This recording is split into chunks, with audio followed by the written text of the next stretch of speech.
احلى واسرع شويه كبده اسكندراني هتعمليهم باسرار وتكات المطاعم. حاجه كده روعه مع شويه سلطه طحينه بألف هنا. تقدميها بقى في عيش بلدي سندوتشات، او تقدميها في عيش فينو اللي تحبيه بشويه سلطه الطحينه كده.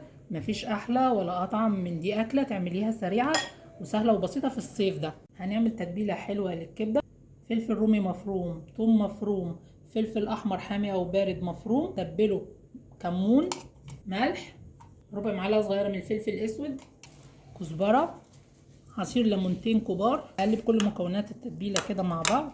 عندي كبده متقطعه شرايح رفيعه بالشكل ده او عصافيري زي ما تحبي. هضيف عليهم نص التتبيله، خلي نصها. هقلبهم مع بعض بالشكل ده. طحينه خام هنفكها بشويه ميه.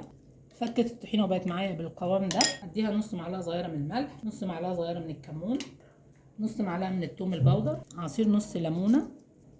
وهقلب كل المكونات واديها رشه زيت كده من فوق، رشه من البابريكا. وبكده طبق الطحينه بقى جاهز. صينيه على النار احط فيها شويه زيت كتار. الكبده بتحب الزيت. هحط معلقه زبده بديل الدهنه او اللي تسخن معايا الصينيه جامد بالشكل ده. هنزل عليها بالجزء اللي قلت لكم نسيبه من التتبيله.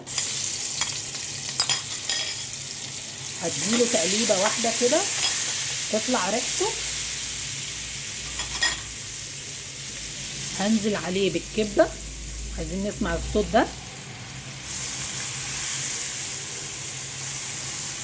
هفرط الكبده في الصينيه واسيب النار عاليه علشان ما تنزلش ميتها.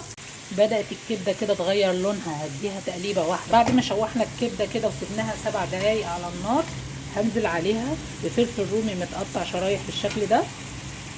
شوحت الفلفل كده مع الكبده. هنزل عليه بقى بمعلقه خل كبيره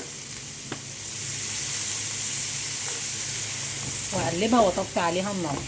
احلى واسرع شويه كبده اسكندراني هتعمليهم باسرار وتكات المطاعم.